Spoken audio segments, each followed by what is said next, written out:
Hello students, today in this video we will be discussing about the carbon and its compounds. Although majority of this part of this chapter has been deleted by the CBSE, but few things have been given that you have to read. Do you know this chapter belongs to the branch of chemistry which is known as the organic chemistry. What is called organic chemistry? Organic chemistry means this is a branch of science in which the compounds are prepared from the living organism. They are known as the organic compounds.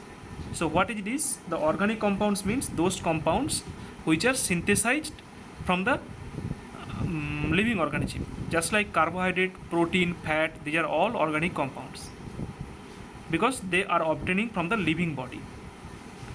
Now, after knowing the organic compounds, it has been stated that organic compound cannot be synthesized in the laboratory because of the presence of vital force in the living organism.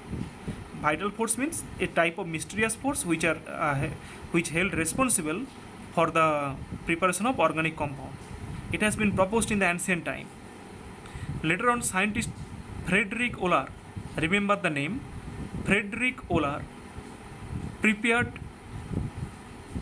urea in the laboratory as a first organic compound. Actually, he wanted to prepare potassium cyanate and ammonium sulfate. On heating, it should give the ammonium cyanate, but on extreme heating, it has been given there the urea. So this accidental preparation of urea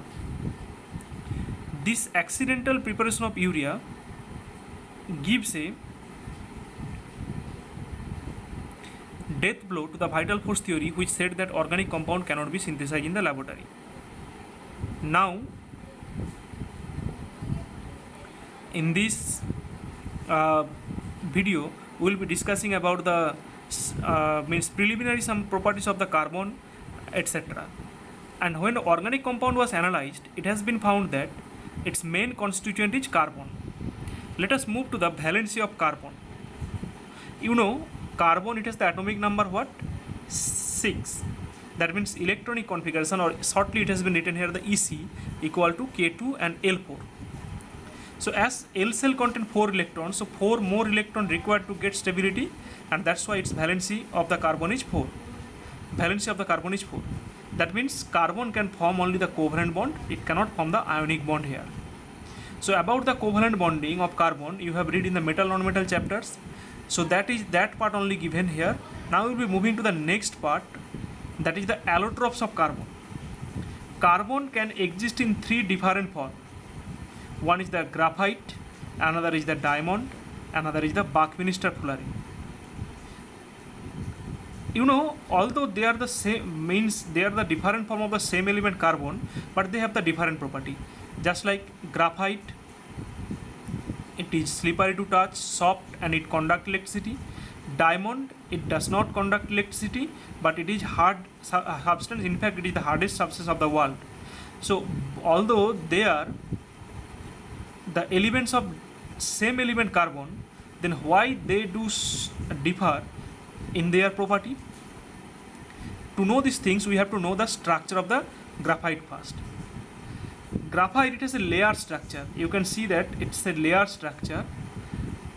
First layer or the top layer and the bottom layer is present here. And in each layer, it consists of a hexagonal sheet, hexagon. Okay, and these hexagonal sheet of layer are just placed one after the another. Means between these two layers, there is no strong chemical bond or the force which will held together tightly, but only a weak van der Waals force. The name of the van der Waals force is the is present here. I repeat, the name of the force which hold these two layers is the weak van der Waals force. Now, as there is a weak van der Waals force, just if you give a gentle push here, that will be overcome. That means this layer will slip over the other layer.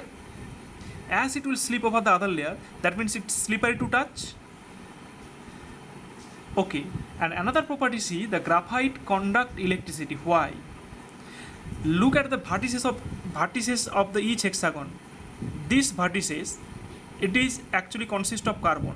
That means each vertices there is a carbon. That means if we consider here, one carbon is connected to the 3 adjacent carbon atom by a single covalent bond. And you know, for this carbon to form this 3 single covalent bond, it has used how many electron? 3 of its electron present in the outermost shell. But in the outermost shell, how many electrons are present? Total 4 electrons are present. That means out of 4 electrons, 3 electrons are used up. As the 3 electrons are used up, so what will happen? That only 1 electron will remain free in the outermost shell of the carbon. That is known as the free electron. And that free electron is responsible for conducting electricity.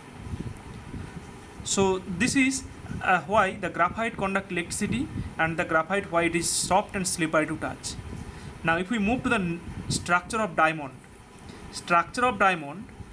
see the diamond, it consists of a hexagonal unit, means it has a large network structure. See, these bold points are carbon, and one carbon is connected to the 4 other adjacent carbon atoms by 4 single covalent bond. Okay, understood? Now see, these 4 single covalent bond are present, and as it is a large network of covalent bond present, so to break this structure it required large amount of heat energy, and that's why its melting point and the boiling point also, melting point is very high, and it is hardest substance of the world. And see, as each carbon atom is connected to the 4 other adjacent carbon atom by a single covalent bond, means it will it will not have any extra electron in its in the carbon's outermost shell. So as a result, it do not conduct electricity.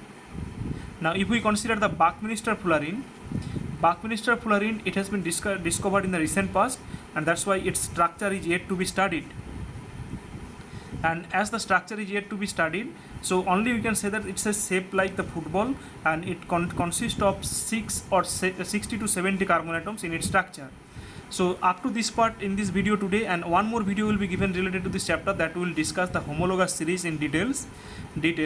So for this part, you can, with this video you can read NCERT book, or you can read their Eschandt publications book, as well as the Dinesh publications book, whatever you like. And if you have any query regarding the structure of graphite, diamond, as well as the initial part of the carbon compounds, please let me know in my personal WhatsApp number, that is 9593281803.